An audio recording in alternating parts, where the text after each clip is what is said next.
So my name's Tom Davis and I am the Farm and Open Space Manager from Mudchute Park and Farm over on the Isle of Dogs in East London.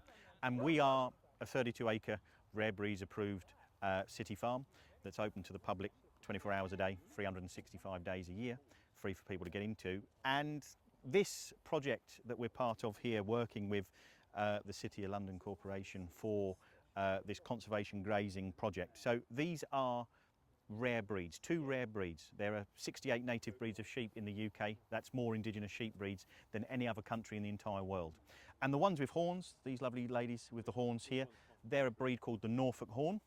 And then the ones that haven't got horns and the top knot here, they're a breed called the Oxford Down, both of which are incredibly rare here in the UK, and we're part of conservation breeding programs, national conservation breeding programs for the breeds at Mudchute. But the main reason they're here is because these old traditional breeds are used to eating this rougher pasture, and we're recreating that symbiotic relationship between a large herbivore and the environment here. So there's mounds, ant mounds here for yellow meadow ants that can get engulfed by some of the rougher, faster growing vegetation.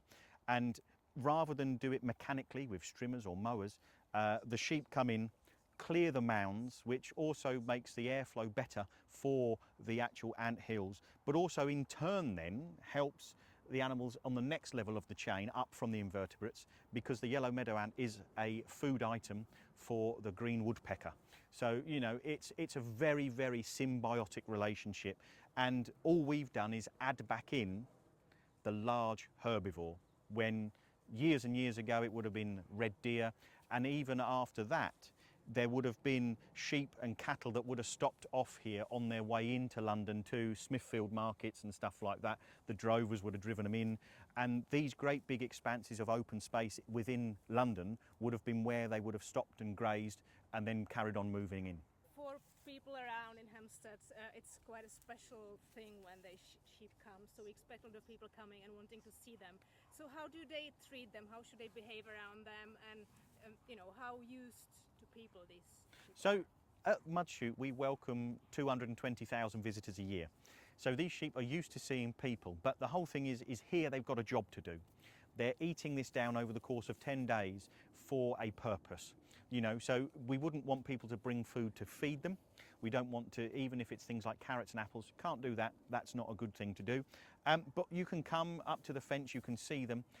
If you do touch them through the fence, you will then need to wash your hands, and luckily enough just behind us here we've got toilet facilities there, so do make sure that if you do touch the sheep that you do wash your hands before you put your hands in your mouth or around your face, and definitely before you eat or drink anything. Mm-hmm. Are there any interesting things about the life of a sheep that you would like people to know? Some kind of curiosities that people maybe don't realize about them? Well, I don't know just about generally about a sheep's life, a general sheep's life, but these sheep live quite an active life. You know, there's not many sheep that would come and graze an area like this in the middle of London. These are the first sheep, the sheep that we brought the first time, were the first sheep to graze the heath since the 1950s.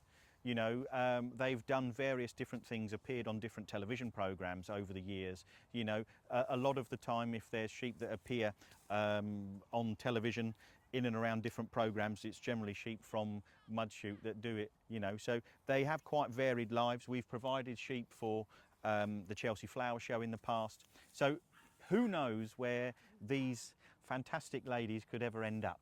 You know, but you don't know quite what we'll be doing from one week to the next. Yeah, because you told me before that there are some misconceptions, like people think they're stupid. Yeah, so the sheep are very clever, and they have a very good social grouping, and there will be a hierarchy within this flock of 5 now. So you will have the boss, and it will go all the way down to the sheep at the bottom. So it's all about them staying within that group. You'll have the noisy one, the shy one, the confident one, you know, so they do have personalities just like us.